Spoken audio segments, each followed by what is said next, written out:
پاک ہمیں اپنے کلام سے کچھ اور نئی باتیں سکھاتا ہے. پیل ہارس زرد گھوڑا ہے اور اس کا جو سوار ہے اس کا نام ہے موت. جو اس کے اوپر بیٹھا ہے وہ ہے موت. اور آگ میں ارواح اس کے پیچھے پیچھے. آگ میں ارواح یعنی جہنم. جہنم. موت اس گھوڑے پر سوار ہے. یعنی موت کون دیتا ہے؟ ابلیس ہے. یسوع سے اس لیے آیا کہ ہم زندگی پائیں. چور آتا ہے چرائے مار ڈالے اور ہلاک کرے. ابلیس کو شیطان کو چور بھی کہا گیا ہے. مارتا ہے ہلاک کرتا ہے. اور وہ کس طرح سے عزیزوں اپنے یہ کام کرتا ہے؟ وہ لوگوں کو گناہ کی طرف رغبت دیتا ہے. گناہ کی مزدوری موت ہے. گناہ کی مزدوری اگر ہم گناہ کرتے ہیں کرتے جاتے ہیں تو گناہ کی مزدوری تو موت ہے. یہ وہ موت ہے جس کو ہلاکت کہا گیا. یہ وہ موت ہے جس کو ہلاکت کہا گیا.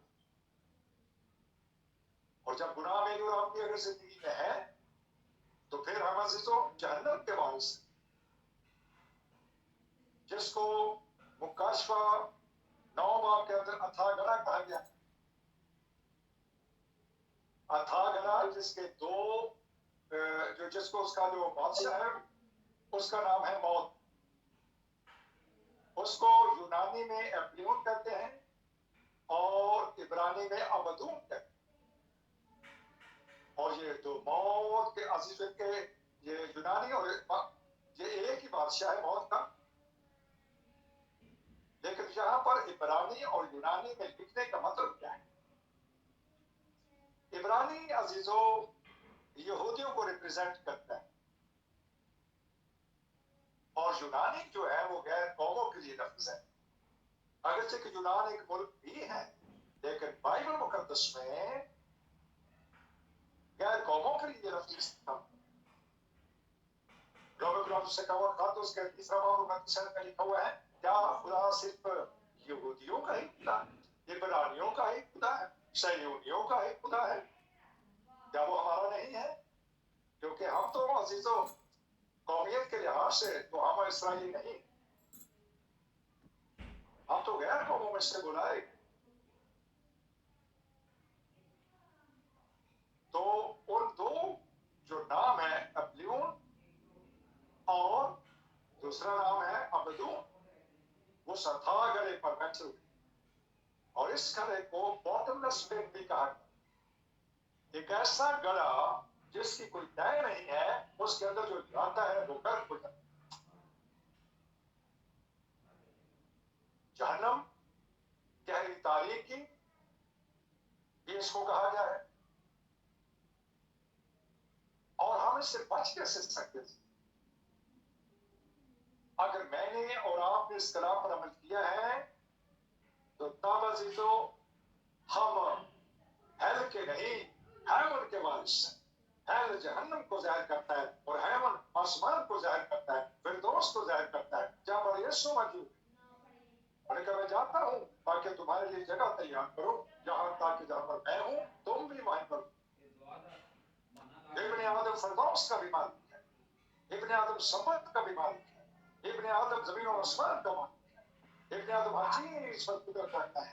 ہم اس کا شکر کرتے اس کے نام کو مبارک ہے.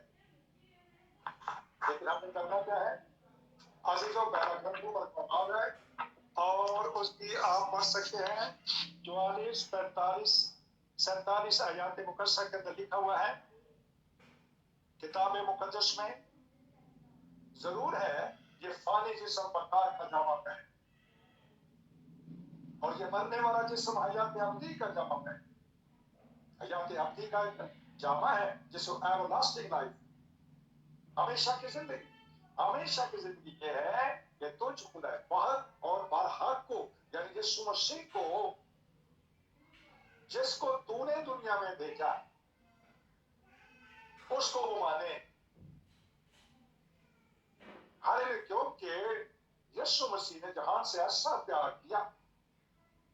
यीशु मसीह ही जिंदा खुदा तो यीशु मसीह अल्फा और ओमेगा है, अव्वल और आखिर है, इब्तिदा और इंतहा है। तो उसने अपने आप को शरीर पर फिदिया में दे दिया, आदमजात बनकर, बेटा बनकर कैसी सभा की वो बर्रा ये सारे उनके टाइम, ताकि जो कोई यीशु मसीह पर ईमान लाए वो हलाक ना हो बल्कि हमेशा की जिंदगी पाए। और हमेशा की जिंदगी ये है कि वो तुझ खुदाए वाहद, वो बारहक सच्चा, आसमान और जमीन का खुदा सच्चा खुदा यीशु मसीह ऐसी जिसका जिक्र अब यज्ञ तास्मा उसकी 10वीं पीढ़ी बढ़ सकती।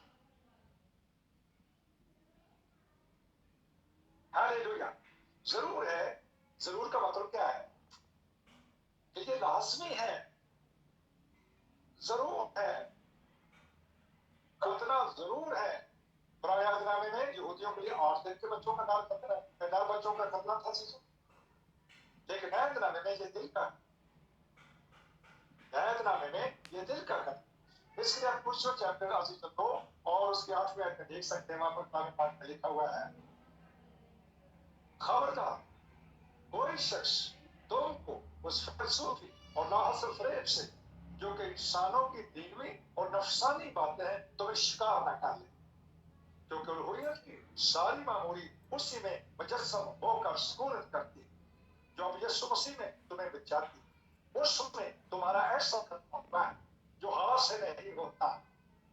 वो जो 8 दिन के नर बच्चे का वो हाथ से होता था, लेकिन ये वो खतना है जीतों जो दिल का खतना है। रोमियो उससे का खत उसका दूसरा बाब उसकी 26-27 में लिखा हुआ है। रोमियो अजीजों उसका दूसरा बाब 27 और 28 में लिखा है, यहूदी वो नहीं है जो जाहिर का और खतना वो नहीं है जो जाहिर का, यहूदी वो जो दिल का है और खतना वो जो दिल का है। ऐसों की तारीफ आदमियों की तरफ से नहीं बल्कि खुदा बाप की तरफ से होती है। क्या तारीफ है जीतों, जब आप पानी में जाते हैं और बाहर निकलते हैं तो आसमान से आवाज आती है, ये मेरा प्यारा बेटा है, इमैनुअल मेरा प्यारा बेटा है, जॉर्ज मेरा प्यारा बेटा है, शमीम मेरी प्यारी बेटी है, बाकी मरियम मेरी प्यारी बेटी है, तारक भाई मेरा प्यारा बेटा है। भाई इमैनुअल और उसका खानदान के बेटे बेटियां बेटे वो सब उसके बेटे बन जाते हैं अगर उन्होंने इस कलाम पर अमल किया। अगर आप इससे जिसने भी इस कलाम पर अमल किया, क्योंकि जितनों ने उसे कबूल किया है, जो कोई इस कलाम को कबूल करता है और उसके मुताबिक चलना शुरू करता है, वो उसको उसके फरजंद होने का हक बख्शता है। यीशु मसीह के फरजंद उसकी औलाद उसके बेटे ताकि वो उस जैसे बन। हालेलुया, जो खुदावंद का बाप मुझे फरमाता है, जरूर है कि ये फानी जिस्म बकार का जामा पहने और ये मरने वाला जिस्म हयात अबदी का जामा पहने। और जब ये फानी जिस्म बकार का जामा पहन चुकेगा और ये मरने वाला जिस्म हयात अबदी का, तो तब वो कौल पूरा होगा, ऐ मौत तेरी फतह कहाँ गई, ऐ मौत तेरा डंक कहाँ रहा। मौत का डंक ना है और ना का जोर शरीयत है, और जब शरीयत का जोर बढ़ जाता है तो फिर अजीजों आगे फिर जहन्नम ही करना। खुदावंद का महापुरु हमें ये सिखाता है, इस तरह से हम जब हमारा दिल का खतना हो जाएगा तब हम अजीजों हकीकी इसराइली बन जाएंगे, रूहानी इसराइली। अब उनके लिए और हमारे लिए एक ही कलाम है। क्या खुदा सिर्फ यहूदियों का इतना है, क्या हमारा नहीं है? उस हथौड़े पर जो फरिश्ता मौत का बैठा है वो यूनानी में अबदून है और इब्रानी में अपलियून है। ये मौत का फरिश्ता है, मौत का बादशाह भी है और ये था गड़ा है, लेकिन इसके अंदर कौन जाएगा? आइए इसकी हकीकत को देखते हैं किताब मुकद्दस के मुताबिक। गौर से सुनिए कि रूह कलीसियाओं से क्या फरमाता है। Hallelujah, hallelujah, hallelujah. हम उसका शुक्र करते हैं और उसके नाम को मुबारक कहते हैं, मुबारक कहते हैं।